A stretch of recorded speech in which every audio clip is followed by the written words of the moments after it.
Okay, next up, it's best story category. I suppose at this stage could go by the name the Dave Ryan Game of the Year category. Sometimes looking at some of these previous winners. Previous winners in this category: 2017 Wolfenstein II, The New Colossus; 2018 Red Dead Redemption 2; 2019 Control; 2020 Paradise Killer.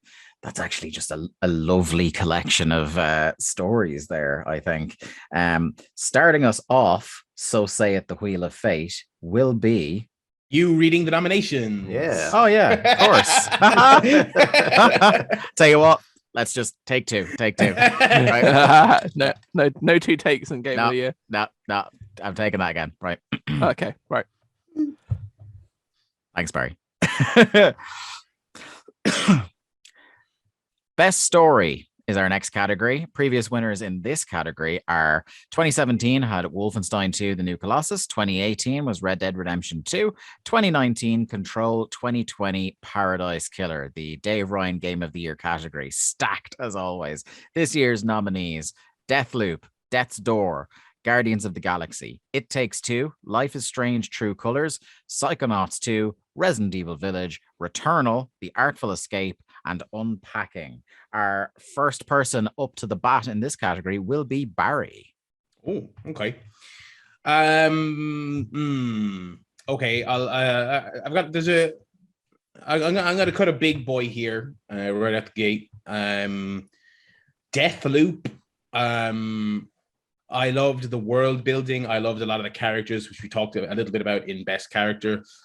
I don't think the protagonists did not grab me, and I think the final act did not grab me would be an understatement for the final act. I was actively kind of irritated and pretty disappointed by the final act. It really loses steam. It really does. It really does. It doesn't come together at all, I don't think. So, you know, I would still say a worthy nominee because there's in a game, there's so much that you can wrap up in best story. It is not just the linear summation of the plot. I think there's a lot of great stuff in there. I think there's great characters, nice world building. The setting is really fantastic and very well realized. Good voice acting performances and stuff like that, but did not come together as a satisfying conclusion for me at all. Do you think maybe this is one of those classic games? We usually have a couple in this category every year where it's like, if the award was best writing and not best story, it might have a better chance of finishing. Yes, absolutely. Excuse me, absolutely. Yeah, if you wanted to go from minute to minute writing and kind of pottering around that world and overhearing dialogue and looking at the world and reading the text files and listening to the songs and things of that nature, it would I don't know if it would win, but it would certainly be a top contender. But as you say, you know, when you broaden out to the overall best story, I don't think it has the chops to hang, unfortunately. Yeah, some of the writing as well, like that I really enjoy, is like the messaging when you're walking into different areas and like the things that Cole has kind of left himself to remind himself what's going on are quite funny at times, I think, as well, like little messages that are appearing. Yeah, I don't know how spoilerific can we go. What did you guys think? Yeah, we're in the total spoiler zone on Game of the Year. I think especially in this category, we can't talk about pretty much anything unless we go big honking spoilers. Dave, I feel like you had a point to make, but then after you make that point, I was going to say, what did you guys think of the ending? Yeah, no, so like I suppose what I was going to say is that I'm another kind of relative high man on the Deathloop experience here. I don't know where Mark came down on eventually, but I know at first anyway, you had your, not necessarily story based, but you weren't maybe enjoying it, the actual gameplay loop as much. To be honest, I kind of jumped off after about 2 to 2.5 hours because I jumped into Lost Judgment and that grabbed me more. So Deathloop is now at this point, it's a 2022 game when I go back to it. All I was really going to say was that in spite of the fact that I'm a high man, like I don't think it's in my, I don't think it touches my top 3 in this category. So like I'm glad it got nominated, but also, you know, happy to see it go at this juncture. I guess if Jack and Barry, you kind of want to get into the spoilery territory of, you know, how the game ends or what it is you didn't like about it. Yeah, I kind of find it odd that obviously, so, you know, the main antagonist of the game, Julia. Sorry, I always mess Juliana, it up in my head. Juliana, yeah. Like, spoiler alert, is Colt's daughter, right? And Colt kind of figures out, like, and part of the way through the game that the reason that he's in this loop, or that he crashed and stuff, and he's trying to get out of it, is because he wants to kind of reunite himself with his long lost wife, Lila, who's Juliana's mother. And he finds out that like she died years ago, but he's then at that point trying to almost use the loop and the time rifts and stuff that have appeared to get back to see Lila again. And I just found it very odd at the end of the game that the Juliana was kind of like offering him the chance for the two of them to like rule this loop and kind of be as a duo forever, rather than potentially going and helping her dad to find their mum. I found that like a bit of an odd choice.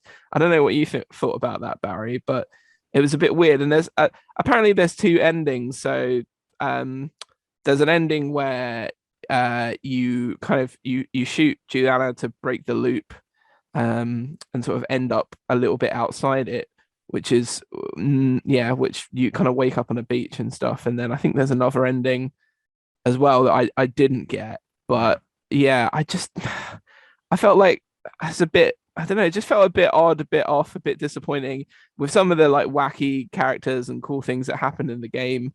I don't know, the consistency of the storytelling at the end just kind of fell apart for me. But that's my opinion. Yeah, I would agree with much of that. I think that final choice didn't click with me at all. I feel like you get that revelation about the daughter fairly, or maybe around halfway through the game. Yeah. Other than that, I just really didn't feel like there was a whole lot of juice to those two characters. They had all these over the top and wacky characters who run this island, and there was a lot of, like I said, it's kind of the difference between like a good story arc and good world building. I found all this stuff on the periphery really cool. I didn't really care about them. And then, when it comes down to that choice at the end, it was literally, I was kind of sitting there thinking, I wonder what kind of ending this choice gets me versus this is the choice I want to make because I care about this character, The ending presumed you would have a lot more emotional investment than I think any of the three of us ended up having. Yes, yeah. Where I'm kind of like, it's like I've tuned in for the season finale of a show I wasn't watching. Yeah. Where I'm just like, oh, yeah, I see what they've done here, but I can't say I'm that bothered. There wasn't enough stuff of Colt and Lila, right? This is a game about looping and time, and they could have given you more of like Colt and Lila interacting, built their relationship, understand like how things were between them, and then show you a bit of Juliana with the mother a bit more as well, just to sort of build how both of their relationships were, in particular with Lila, so we can understand this character and why Colt wants to get back to her, and then what it is about Juliana who'd rather stay and kind of rule the looping on this fucked up island. And we didn't get that. We didn't get that at all. And that's why there was no kind of buy-in. Like you said, in the best character stuff, Barry, it was like the wacky fucking 8 pricks that you've got to constantly murder are way more sort of like developed and fun characters than the two main characters of the game, which is quite odd. And also like the ending is the kind of decision, the climactic moment with Juliana was like quite earnest in a way, and in some ways it kind of reminds me of the story stuff in the Hitman trilogy, where I kind of want to say to them, I was like, I kind of just wish you went a little bit more balls to the wall and stupid on this stuff like the game is, because you've gone for emotional resonance and you've completely whiffed. And by whiffing, you've kind of undermined the game as a whole. It really took me down on the overall Deathloop experience. More gameplay stuff that I'll talk about in the actual game category, but the story was just a real dud. And I kind of wish they went for like a little bit more bombast instead of like trying to pull at your heartstrings unsuccessfully. They didn't earn that. Commit or don't. Yeah. You know what I mean? But they didn't earn that. They didn't set that up well enough to end it like that. That's what I think. Yeah. Right. Okay. So Deathloop is off. Mark, you're next. Spoiler alert, she does unpack all the boxes, but I don't think it's the best story of the year. I think it has some wonderful, subtle environmental storytelling, like the whole bit about where she can't have, there's nowhere for her to put her plaque on the wall. I think that's one of the more genius, like little bits of environmental storytelling I've seen in a game. Also, by the way, that whole section, you really can't overplay how much of a doucher that guy is made to feel with his apartment. It is amazing how much character building they do without any like characters there. Like it's really, really well done. Like Unpacking as an experience is such a wonderful game that I'm looking forward to talking about in Game of the Year, but it's not the best story of the year. And like we'd have to be quite up ourselves to make that declaration. But I think it's glad it got its mention, because it is, for a game that is effectively a cozy little kind of one of these trendy new kind of real world activity simulators, it offers up.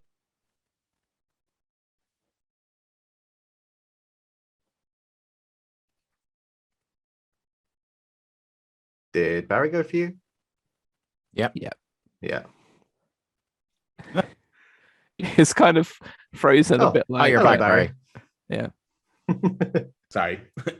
That's okay. You were saying something there. You know that episode of The Simpsons where they make Homer seem crazy after he peels the Venus gummy to vomit? Yeah. Your face kind of froze. Oh no, contorted. No, Mr. Simpson, no. I was just saying that there was way more heart to it for a mundane kind of task simulator experience than you would ever expect. It's super well done. It's worthy of a nom for sure. Of the things in this list, it is the most unique style of storytelling in that you do not meet the main character. You do not know the main character's name. Everything that you know about her is based around her possessions, where she is in her life, what age that she is at that point. And that is just really, really smart. It's like, how are you forming such a strong bond with somebody that you've never even met and that you really don't know too much about their personality traits? It's just so subtly intelligent in the way that it tells a story. I totally think, fine. I don't think it's going to win this category, but in terms of taking, like you say, Barry, like a really simple task simulator idea and then managing to weave this incredibly intelligent, subtle storytelling into it at the same time, when really they didn't have to. I think people would have had fun with just unpacking shit, because, especially if you've got that sort of real need to kind of fit things into spaces and like OCD, It could have been just Wilmot's Warehouse. It could have been Wilmot's Warehouse, but it was Wilmot's Warehouse. Which is a great game, but it was Wilmot's Warehouse with a heart. And I absolutely deserves a place on this list. Probably isn't going to win, but I do want to give it some flowers for the way it told its story. Completely different from the other 9 games that it's on this list with. Right. I'm up next, and look, I'm looking at this list, and there's 2 games I haven't played. One of them I know for sure is going to result in pushback and a tarnished friendship, so I'm going to go for the other one. Does Barry, I assume, want to make the case for Returnal? No, I probably would have cut it myself next. I think the premise is cool. Not as good as Hades, but I like their working of story into the roguelike formatting. I think that's very clever, very well done. The game is super atmospheric and stylish, but in a way I would think is more befitting those categories, the visual and audio categories. Story, and also the other thing as well, my big thing, probably the reason I wouldn't go harder on Returnal overall and it wouldn't be higher on my personal list, is that game is tough as fuck. And I didn't get as into it as I was hoping on that basis. And it's not only tough as fuck, but it's a tough as fuck roguelike. So it's that kind of like, and I was kind of listening to people talk about it, and it kind of seemed like there was a similar experience to me, where it's kind of like more so than a lot of other roguelikes, more so than like Hades and stuff like that. When you lose in Returnal and you go all the way back to the start, it stings. It really does sting. And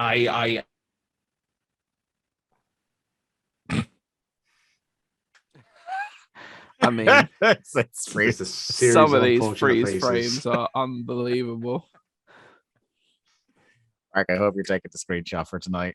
I have when you send me the video clip, I'll have it there. Oh, Barry, am I chopping? Barry, it did you so dirty on that freeze again. It did you so dirty. Mate. Maybe I just need to pull better faces, to be honest. Yeah. I was going to ask, like, with Return. Actually, no, it's not relevant to best story, so I'm not even going to bother here. I'll do it later on. Cool. Right, Jack, you're next. Oh, bloody hell, these are tough here. So there's a couple of games I haven't played, but every story I've kind of read about or watched bits and pieces on YouTube of, and I will say that there's a couple on here that I really like. Of the ones that I haven't played, the one I like the least And I'm not saying it's because it's like a bad thing, but it was cool, it was quirky, it was interesting. I liked it. But it's probably Death's Door of the ones that are on here. Yeah, I don't think I don't think it's anywhere near best story this year. Like I like a lot of the themes that it explores, and I like the characters and the kind of general world building. But the like, Lord of Doors made me piss myself when I saw it for the first time. Like a lot of the kind of beats there, I think work and are really memorable, but just as like an overall story package. And I wrote this in my my blog. Spoiler alert: Death's Door is in there. There's like this game and the last game that this company did, which was Titan Souls. I think they're one of these companies that they don't excel in any one specific area, but they do everything to a real kind of polished sheen. You know, everything there is really well executed, but I wouldn't say any one area is particularly like exceptional. And that absolutely extends to the story as well. But yeah.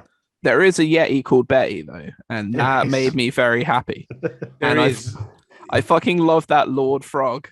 He is awesome. The game has great characterization. Yeah, like it does have that. The Michael Scott reference on the Lord of Doors having a mug that says "World's Best Lord." Yeah, a star. Like there were little bits and pieces that I just thought like this game's got like a real good sense of humor. Like you can tell the people that came up with it are really into the details of making this a fun experience. Yeah, and I think it definitely is.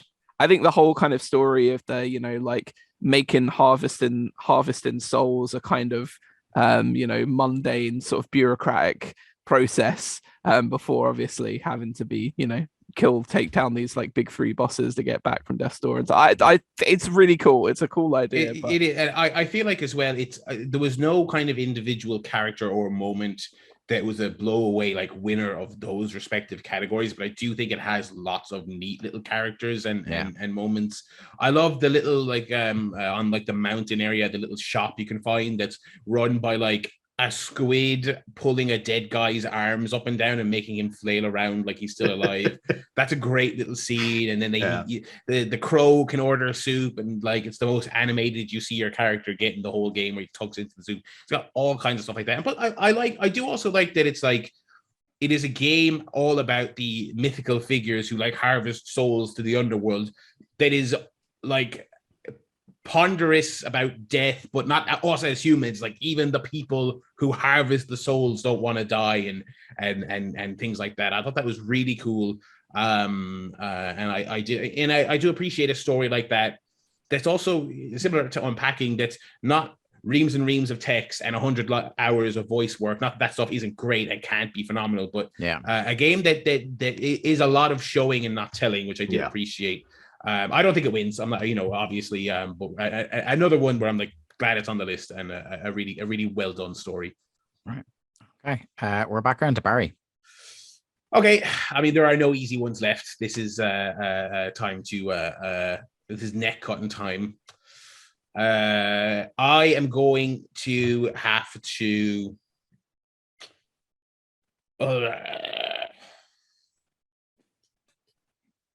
I'm staring at one, and I don't think it's going to win, but it's going to hurt me to cut it. But I'm going to go for it anyway. Guardians. Yeah. I think the best. I think it is one of the. I think we said this in a previous category. One of the best surprises of the year. Mm-hmm. Early on, you're like, okay, it's captured the MCU-ness for all the failings of that kind of set of tropes. It's lighthearted, it's funny, a little bit of character depth. I like it. It's jaunty, it's having fun. And then the more you play it, the more you're kind of like, oh, there's actually, quite a bit going on here. They really dive into each character's background. They flesh everyone out really, really well, as you would want with a video game adaptation of a popular media thing from elsewhere. Yeah. You are paid off so well for pottering around the ship, picking up every little knickknack you see, talking to every rando you come across for little teeny tiny bits of dialogue. The decisions, which I kind of love. I kind of love when people put decisions in games that don't completely fucking change the ending and it turns out you're Darth Vader at the end if you go down the bad path, but rather they just color your experience slightly differently to someone who played the exact same game as you. Not because you got a different ending, but because you had a different journey in a little way, but a way that's specific to you. I think that's great. Like, I mean, in the last category, we talked about Storm Riders, something that, like, me just milling around in nowhere got me a 5 or 6 minute experience that none of the three of you had with that game. And that's just one example. And that's not even one of the big decisions. That's just wandering off the beaten paths, you know? Did you all pay the fine to the Nova Corps? Yes. Right. Okay. So if you don't, because I mean, I was really curious. If you don't pay the fine to the Nova Corps, the game plays out in exactly the same way. But then there's a button at the end where the Nova Corps finally catches up with you and just shut your shit down, and you're just floating around in space at the end of the game. Which, again, like Dave said, like the Storm Riders moment, there's just loads of those little choices that can result in these conversations or these things playing out that are just there. And if you get them, you get them. If you don't, you kind of don't. Yeah, it kind of similar to like what I said with Death's Door, where it has great characterization, and obviously it has a lot of source material to work with. You know, not just from the comics, but the films as well. And the thing that still impresses me that they completely whiffed on with Avengers from last year is that they managed to take enough of the elements of the MCU in like the way that the characters look and sound, but you're never thinking that this is a Z-tier version of Peter Quill or whatever. And it's incredible how they managed to pull that off. What I like as well is that they pulled some stuff that people will really like from the comics universe that hasn't either hasn't been directly referenced, but is offhandedly referenced in the MCU, or just something that hasn't been touched on at all in the MCU. So the Church of Universal Truth is like a great antagonist to have that they haven't touched yet, really, in the MCU. Adam Warlock and Magus, by the way. Like Adam Warlock is coming in the next Guardians. Cosmo was seen in the Collector's Vault, but that's as close as they've gotten. Fin Fang Foom as well. They haven't gotten to in the movies. So like all this stuff, the nuggets that are put in for comic fans, I think particularly the people who read like the Dan Abnett run and things like that are going to be happy out with the story here. It was clearly written by fans of the comics and the movies, because I think like it doesn't feel like just tokenistic fan service. It feels like they were really excited to have these different characters bouncing off one another and exploring the different things they can do. Like just something like how we already talked about how Mantis is written in that game really illustrates just how much fun they were having with this stuff. It's actually funny.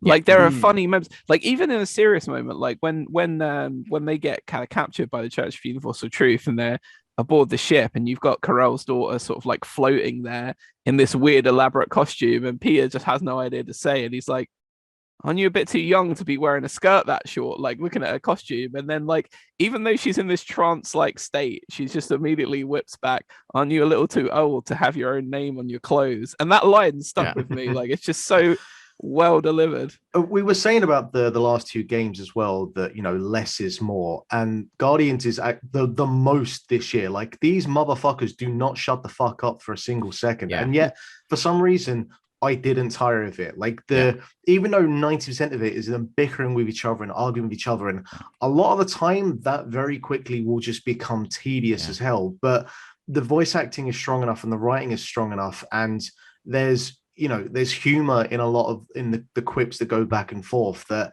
for something that I generally 9 times out of 10 I'd get tired of pretty quickly. They managed to pull it off, you know? Yeah, which is difficult. Getting the chemistry of 5 characters who are constantly in and around each other, like you say, for the whole game, constantly talking. 4 1/4. Let's be honest. Groot.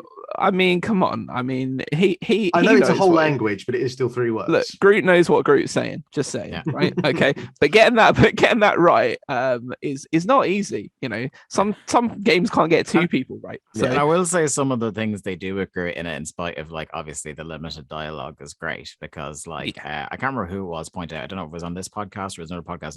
One of the best things about Groot is like when you go off the beaten path in that game and you're like looking around for trinkets and stuff like that. Periodically, if you turn around, like Groot is just there kind of like leaning his head going like, what's this motherfucker doing? You know, I like stuff like that is really good. I love all the objects as well. I love that loads of the collectibles in the game aren't just a thing to chase down. It's like every collectible you get, you can go into the quarters of each of the Guardians and you can get a solid backstory and understanding of the significance of what you're finding. I love that this just isn't the MCU canon story wise. Like I like that even though all these characters are evocative of their MCU parallels, they are not like, the guy doing Drax isn't doing Dave Bautista doing Drax. And Drax is slightly different. So like in this universe, Drax did kill Thanos, and, nobody is just doing one-to-one their movie character. And I do appreciate that. But anyway, I don't want to go full Scorsese, but like it's a superhero plot, and it's a good, like, it's like a good trade paperback is what it is. Right, we move on to Mark. Well, Barry took the one that I was going to take, so on the basis that 2 weeks ago we had Peter on and he was telling us about how the story is the worst thing about that game, I'm going to go with It Takes Two. Did he really say that?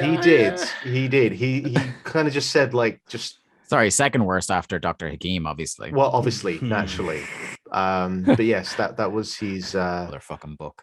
That reaction kind of feels like Barry going, I really don't want to shit on Peter Willington right now. He kind of said, like, one of the things, and this is absolutely true, whether it's about It Takes Two or anything else, is that we really need to get away from games being written by like middle-aged white men, and like certainly when you're trying to write for younger characters. And like I can't speak for exactly how relevant that is because I only played the first 2-3 hours of It Takes Two, but I'm willing to listen to what it is that makes that game work from a story perspective.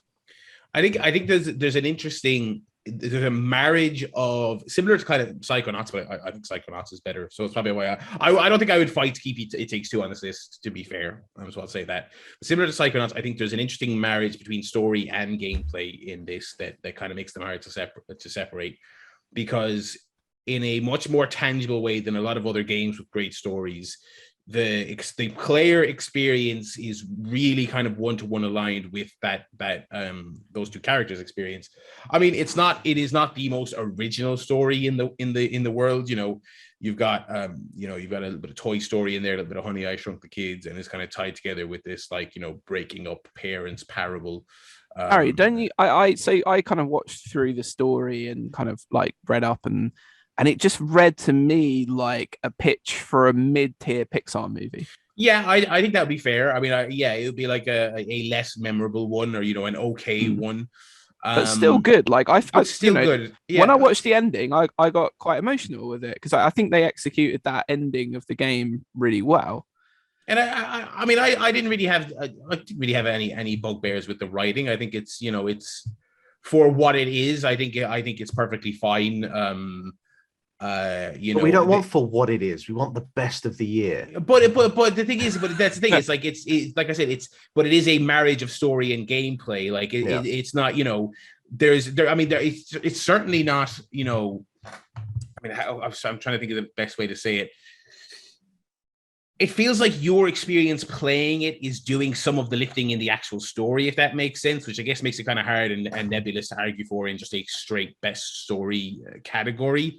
But I just feel like there's the communication you have to have with the person you're playing with makes you so connected to those characters in a way I was actually kind of pleasantly surprised with, because you have to get on the same page and align your actions in a certain way and things like that. I don't think it stays. I don't think it wins. If it was my list, just my list, I don't think it would win anyway. So I don't think it's badly written by any stretch of the imagination. I think that the two characters, they are a little bit on the nose. Sure, I think you've got if you did not play this game and you were to guess what the dysfunctional husband and wife would argue about, it's kind of, you could predict it. There's a lot of kind of like, there's a section in the shed where it's kind of like you fight like a vacuum cleaner for a boss, and I think they have an argument about, if you put it away, or well, if you'd fixed it, they have that kind of thing. I mean, I don't think it's maybe a little on the nose, and it's not reinventing. I wouldn't say it's bad either. Do you know what I mean? I mean, I don't think they have to have the most out there kind of reinvention of what people in 2021. I feel like that would be worse if they tried to modernize what a modern couple would argue about. You know what I mean? I think they keep it functional for moving the story forward and tying it into the game. But with all that said, I don't think it wins anyway. So I would take it off. Right. Because when you just said that, it gave me a nightmare of like, you spend too much time on TikTok. Well, that's exactly it. I would hate the other that, person says, I'm just over here vibing, and it's like, oh god, why are you doing this to your game?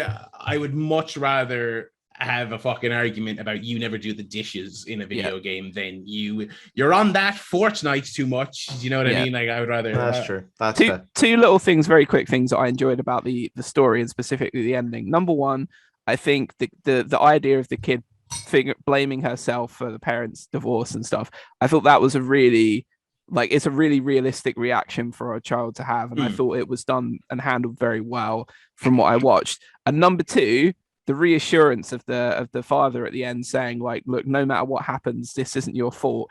And it doesn't say the parents are getting back together. Yes. Yeah. It says no matter what happens, again, which I really like, because I think the whole game probably like narratively would have been ruined if they just got back together and like kind of like 80s 90s schmaltzy movie there, but they were like, no matter what happened. And I think that's very smart. I think that does deserve credit, because the elevator pitch for this game is interesting, but if you step on those mines, like you have, I think like the kid blaming themselves, because they set that up early on as well. They have those really jarring, weird scenes where she finds the adult parents' bodies motionless, and they're not speaking to her, which she kind of interprets as like they're freezing her out because she caused them to divorce. It's like, if you do that stuff badly, it doesn't matter how much I like the rest of the game or the mechanics, it all falls apart. You can't venture into this relatively unexplored video game story territory. You can't go in there for the first time in pursuit of plaudits and trot all over it and step on these landmines and then have an ending where they fucking kiss and make up and they get married again. You can't do that, and they really didn't. And I think most people, when they heard this game, especially because I like Joseph Fares, but I don't think all his work has been amazing. I don't think A Way Out was good. It wasn't great. Brothers, whatever. Like none of his work is as fascinating as him, the maniac. Exactly, yeah. So when you get this elevator pitch and it's his studio doing it, you're kind of like, oh man, they could fuck this up really bad, and I was pleasantly surprised they didn't. But yeah, again, it can go for sure. Okay, right. It's me next, and Jesus Christ. Look, it's tough here. So I'm looking at two, and it's the one I haven't played versus what I would have as number 3 of the 3 I have played. And I guess because I haven't played it, I guess I'll just take the swing first, especially because 2 more of us haven't really played it. So I don't think it's going to get number 1 on that basis. Life is Strange. This motherfucker got the Zodiac Age to number 1 year, so I don't put anything past Jack. Yeah. Look, this Life is Strange is the best story on this list. Okay. It just is. No, it is. It really is there. I look, again, I've since like, to not go behind the curtain too much, I read a bunch of stuff and watched a bunch of stuff from Psychonauts, and I really liked it. And I know but I mean, just reading it isn't doing it much. No, 100%. I agree. Right, I agree. However, like just reading the premises and stuff, just even like the name, I'm just like I feel like the story of Life is Strange is just way more interesting.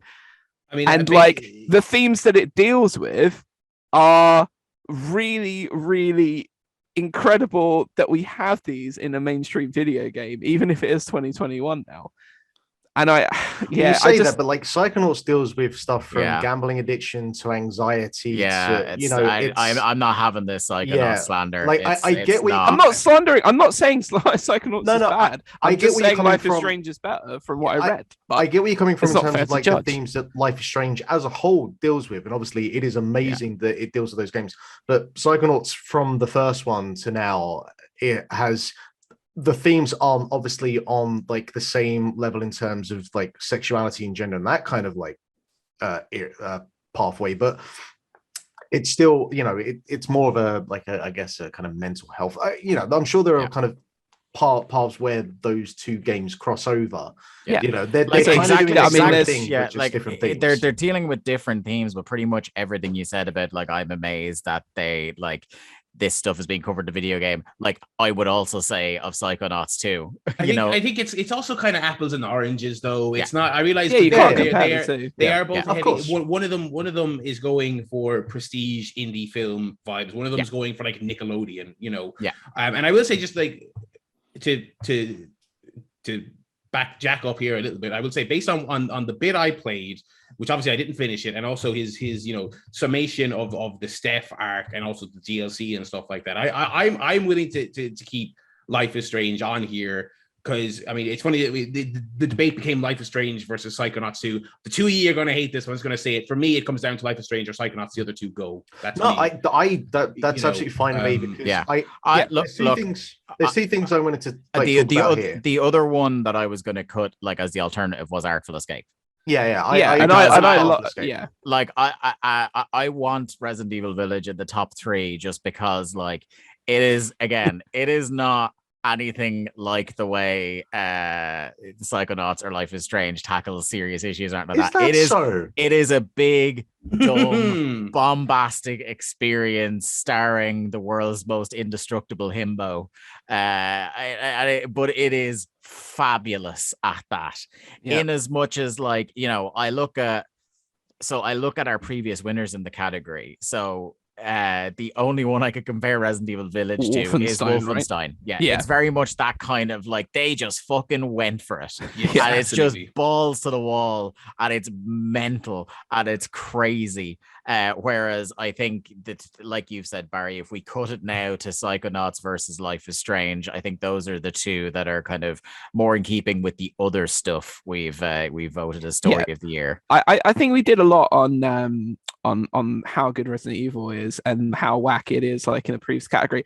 I will just say one thing about the Artful Escape because we did a bit on that as well. One thing I really love about the Artful Escape is that the central theme is like, to me, when I played through it, is like identity and kind of embracing who you are, like not even really knowing who you are, but like taking those steps. And obviously it's done through like a space-time continuum and a cosmic lung, and you're performing all these shredding guitars and stuff. But at the end of the day, like it's all choices as to what's your name, how do you want to present yourself out into the world? Where are you from? What are your ideas? It's everything that if I was a young person and I didn't have a lot of confidence in whether it was identity or gender or anything like that, I feel like if I played the Artful Escape when I was like 14 or 15, when we all feel a little bit awkward in life, it probably would be like my game of the year, just from that emotional touch point of connection. The central question of like, do you become the person people want you to be, or do you become who you believe you are inside yourself? Is precisely it is something that I wasn't expecting a game like this to do so well. It was really good. It's really touching, and again in another year maybe this like runs into the final two, but I think again compared to those other two, and even compared to like Resident Evil, which is going for something else completely different but does it to such an enormous scale, I think 4th of 4 here is probably the fair finish for it. This is a really tough category. I mean, it's maybe the toughest year we've had, possibly, because I think maybe the first couple of years it was maybe 1 or 2, and then we were just like, this might be the first year where we all pretty much filled our 10 nominees for best story. It is by far definitely the first year that I managed to fill out at least more than 5. So usually I'm struggling to get 10 in this category for us, so I think that just goes to show. I think Jack's summed up as well just the general themes of identity. They're so powerfully communicated without being really overbearing in an annoying way. I think they walk that line so well. They also kind of like the journey of the character once they do sort of figure out who they are is also then not like a straightforward thing either. It's like it's not going that easy route. I did want to make a mention. I didn't want to write it in because I didn't think it would win, so I didn't have yet another write in for the moment award. But the mall sequence where you get to change the way your character looks about halfway through the game, that is so great and so awesome. Fleshed out. They put so many great options in there. Like you can genuinely do what everyone. I went as kind of over the top, stupid, ridiculous glam rock I possibly could, but they had genuinely a really, really impressive suite of style options in there that you could really do whatever you wanted. It was so great. It was so good. And your name as well. Yes, like just again giving you that bit of agency. The adjective, picking the adjective before your name is such a nice touch. Yeah. So like we're cutting Resident Evil and Artful Escape. Village. Yeah. Right. Is there anything else really that we haven't already touched on, Barry, in terms of like, I suppose like the start of, you want to talk about going hard, like the start of Resident Evil Village is fucking insane. To be honest, I feel like with Village, I imagine that's probably going to come up in Game of the Year, and we'll be talking more about that there. So I mean, like, pretty much from minute one to the end of that game, like it just, everything is swinging for the fences. Yeah, and you never feel like you have control. That's what I like about it. It's always dragging you away from resolution and forcing you into situations. I think the other thing, just specifically on a story front for Resident Evil, that I would mention is that, and this has been a trend I've loved this year in games, is that its pacing is absolutely tremendous. It gets in, it's a roller coaster pace. You're constantly seeing and doing something new, story-wise, doing something new gameplay-wise, and the game gets out before it outstays its welcome. It was I think I talked about it when I first started playing it. Like, I was so surprised at how quickly you dispense with Castle Dimitrescu. Yes, and you're just moved on to other things. And like you said, that pace just continues. It's like you're only in House Beneviento for like a couple of hours, and then you're off again to deal with Moreau, and you're only with Moreau for a couple of hours. Then you go off to Heisenberg, and you're only with Heisenberg for a few hours, and you start moving towards Mother Miranda. It's just constant and kinetic and exciting. And I love that, because I think there is a tendency, especially in the AAA space, for games to get really overwrought and outstay their welcome. I think that's the biggest issue with Guardians. I think Guardians has a couple of points where it gets too long. Yeah, there's a particular point on the ship. Do you know there's a particular point on the ship? Do you know where you're moving from platform to platform, and there's just waves after guys on the ship? It's like where I'm just like, they're just padding time here. There's a couple of moments like that, and a couple of choke points as well. And it's also more of a game of the year conversation, but I feel like this is a game where Guardians was a game of more than the sum of its parts. Towards the end, it's padded a little bit, and I'm like, I'm kind of over this very basic dual pistol shooting game that I'm playing here. Like that part is not good enough to keep me going. So I finished it, obviously, but like, in terms of story here, our final two of Life is Strange and Psychonauts 2, like you're talking about two games where it's like playing through a really expensive film production. Like, again, one, you have the indie vibes of Life is Strange, and Psychonauts 2, I know you say Nickelodeon, Mark. In terms of animation, yes, Nickelodeon, maybe in terms of some of the voice acting, but I thought you said Nickelodeon. Oh, sorry, Barry said Nickelodeon. In terms of like the kind of issues they deal with, that they kind of like almost, it's one of those things where they pit. One of the most impressive things about the writing in this game is that they speak about really serious issues, whether it's like mental health or, as you say, Mark, gambling addiction, different things like that. The idea of love and loss and guilt, and all the four color stuff we already talked about. So many different things it whips at you, but it whips at you in a way that's so cleverly written that a kid can come into this and enjoy it as this cool platformer that's in all these cool fucked up levels. And then it's almost like those really elite like Pixar movies where there's like, it's pitched at two levels at the same time, where there's loads of stuff in there for the kids and there's loads of fun characterizations and everybody's a little bit zany and wacky and stuff like this, all the while like, dad is at the back of the cinema choking up with tears, just going like, man, this fucking ripped through me for a shortcut.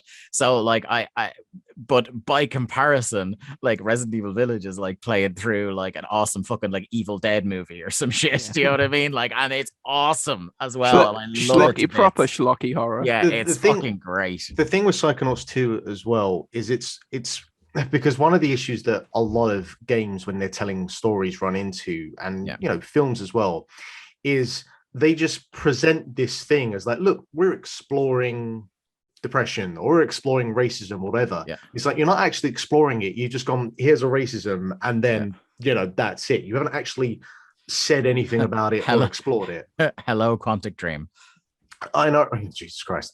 But with Psychonauts 2, and specifically like with the gambling addiction, like there's the whole thing at the end there where it's like, you can't just go in someone's head and just fix the issue. It doesn't work like that. It's a long drawn out process. And certainly for myself at the moment, like the anxiety issues I'm dealing with, I can't just like, there's no switch that I can turn off and on for this. Like it's a long drawn out process to just, over time try and work with it. And, and we've seen like the best example of showing like just the fucking the long drawn out process of someone losing it and trying to piece it back together again was like Bo Burnham's Inside, just an incredible presentation of that sort of thing.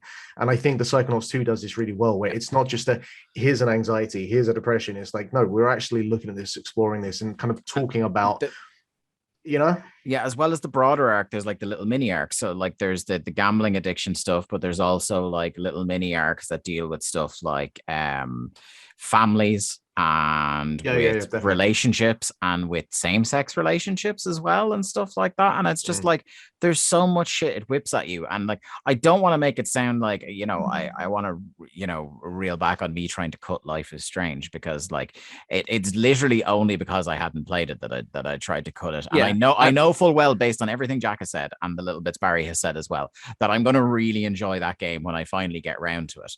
The problem is that, like, for me, Psychonauts 2 is just like, it fucking floored me. Like it like, and I know you said I'm gonna love it, and I fully trust you on that, Jack, but like it would take some fucking beating. Like it would take an all-timer to knock Psychonauts off the top for me this year, like an all-timer. And that's just where I sit personally. Yeah, and like, and the reason I came at Psychonauts is because you came at Life is Strange. yeah. Just like, lashing out. Yeah, exactly. Yeah, we don't do pettiness on this show. Like, I knew it was going to come down to this, but like, I there's already been again, this is our 4 opinions, right? So it counts for nothing, but there's already been a few game awards where Life is Strange has beaten Psychonauts in best storyteller and stuff. So you're saying we should vote for the underdog and go Psychonauts? Yeah. But like, they've had their day. Oh, my Siri didn't like that at all. I feel bad because I feel like I'd actually have more of a balanced opinion if I played Psychonauts, and like from what I watched of it, I did really like it. I honestly just think the storyteller, because the thing is, I talked all about Steph and all about like the LARP section that I cut in the previous thing, but there's so much additional stuff. Like there's like a whole section around how Alex, who's the main character, like was in foster care and was going through different foster homes, and you see her like losing her mother, and then like what it does to her dad, and like the gradual sort of descent into like this antagonistic relationship between her and her brother and the father, and like the pressure it puts on him, and ultimately him just leaving, and like all of these really traumatic, tough things to watch that all kind of snap you back. And it's like Mark was saying with Psychonauts, it's very similar in that it snaps you kind of back into, okay, right, this is who Alex is as a person now, and here's how she's having to deal with all these things. And one of the mechanics in the game, like the chief mechanic that Alex has, is this like weird empathy power where she can hear people's thoughts, and by talking them through, she like can gradually like get their emotions back on an even keel and sort of talk them down from the ledge. And I believe so much of the reason that she has this power, or has been given this power, is because of all of these ultimately traumatic things that have happened to her. Like she just has this insane level of empathy because so much stuff has been whipped at her in her life that she's had to deal with. And by the way, like she's still like, I think in the game probably either late teens or early 20s, and she had all of this shit, and she could understand like all of these different emotions and how they affect people, and sort them out in people's heads and help people out. And it's like this desire to help people, even though she's had such a terrible life, and just the core elements of how empathetic and understanding like she becomes to the people of the town, and how she makes a genuine impact on all of their lives, is just really, really lovely. Like there's so many people that are in so much trouble, and she manages. Again, it's not like she's cured them, like you were saying before, Mark, but she helps them. And it's so artfully and beautifully done. And, the overarching story of the game is really cool about there's like a conspiracy of like a company that are mining within the town, and how they covered up some deaths years ago. And it's like got that still like a Life is Strange murder mystery feel to it that are in all the other games. But there's just so much like detail, and every detail in the game has a genuinely complex and brilliant like arc to it. Even little the collectibles in the game are all different like tokens to help you understand why the characters feel the way they do and how they feel the emotions they do and things like that. It's just completely immersive to understand and love these characters. And yeah, I mean, if it loses, it loses. But it's like, it really sucks that it has to lose. Fully aware that myself and Jack could probably go another hour talking about the things we love. Yeah, I was champion games. Because I hadn't even got to it. Like honestly, there's so much content in Life is Strange and so many sub stories. It's probably the same in Psychonauts. Yeah, it is. I get because it. Because that's the one last thing I want to say, just to punctuate it, is that like maybe from a mechanical perspective of the storytelling, maybe the thing that hits me the hardest, like when I finish playing Psychonauts, is how many big, weighty, and emotionally resonant themes and plots are packed into that game, and it never feels like it's overwrought. It never feels like it's forcing anything. It genuinely is one of those games. I can't remember if it was on a podcast or just talking to you, Mark, or if it was even somebody else completely different. I was like, I don't know, one, how Double Fine did it, and two, I don't know if anybody else could do it. Like, I think in the hands of pretty much any other studio trying to do exactly that Psychonauts game beat for beat, I think it comes off as we're just shoehorning shit in here, or it doesn't come off as sincere or as heartfelt, or as like, this is a game that had me, like, it's just a roller coaster of emotions. There are multiple occasions where I laughed out loud playing this on my own. There are multiple occasions where I was choked up.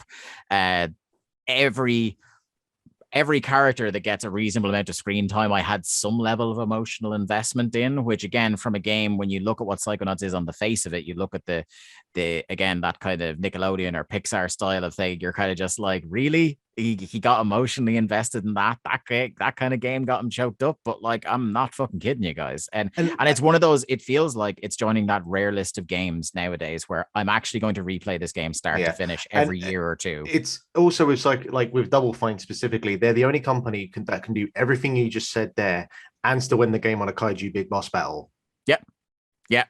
Yeah, where you essentially end that fight by stitching the protagonist a headbutt and knocking them into an abyss. Yeah. And while also being like really self-aware of itself and poking fun at itself in different ways as well. Like, it just, look, I suppose let's put it to a vote. Because we're again, this is going to be like 4 hours of me and Jack talking about things we like from this story. So I think the only fair thing to do is to bring it to a vote. So let's do it in order. Barry. Oh God, I didn't realize I was first. I forgot I was first. God. Oh my God. It's funny because this is the story category. And I feel like the thing that really separates these two games is their fucking genre of video game they are, rather than, because I feel like they probably have more in common story-wise than probably we'd care to mention. You know what? I feel like based on the amount I played and Jack's salesmanship, I will go Life is Strange on this. I feel like that may draw it to a draw. And we might go to the people, but to be fair, and obviously I did not finish it, so I don't have the conclusion of those arcs, and I'm not as impassioned on it as Jack is. But the first episode was tremendous. I think they've not at all rested on their laurels, which is great. They have that same styling and kind of some sort of tropes, but in a good way. They keep pushing forward with their stories and getting way more ambitious. Like, the empathy power at the center of that game is so not just, oh, well, what's a new gimmick like time travel. It completely changes the scope of the story and recontextualizes everything you do, because you get a window into what people think versus what they're saying. I'll go Life is Strange. And I guess I will say that's another thing. You know, we talk about parallels between the two games in terms of their stories. Like what you've said there about not resting on laurels from previous games, I think is something that myself and Mark have both said about Psychonauts 2. Like if you play Psychonauts 2 after having a go at Psychonauts 1, you're just like, this, which is I did, chalk and cheese. Like, I tried to play Psychonauts 1 on the PS5, which is terrible. terrible way to play it because it's a stretched out PS2 game. It was one of those, and to one more parallel between these two games, and then we'll fucking vote and we'll move on, is that both of these games, I actually was shocked. I thought about this as I was playing Life is Strange. Even though Life is Strange 1 is not that old, I looked at True Colors and I was like, similar to Psychonauts, it actually feels like this game is a really fuller, more beautifully realized vision of the first game, because the first game, you know, its generation is obvious when you look at it, and it has a nice art style, but I feel like it was constrained a little bit. Whereas True Colors is this vivid, wonderful thing stylistically. You know, right? Mark, Psychonauts 2. I will also say Psychonauts 2. Yeah, Life is Strange, True Colors / Right, Wavelengths. Let's do the tie. Right, we're going to the people that are going to decide on this one. Right. You know what? And honestly, if Psychonauts wins here, I don't have a single issue with it, because I think I'm just glad that it gets to that point, and I trust the people to give us the shit. Well, the people have decided, with 20.7% of the vote, that the winning game of our two that we have selected here for Best Story 2021 is Psychonauts 2. Okay. But here's the swerve. It was not the winner of the fan poll. Definitely Village. With 31%, Resident Evil Village was the people winner just like of a the category. big dumb action flick with you know what? bodied baby I am one of parts. those people.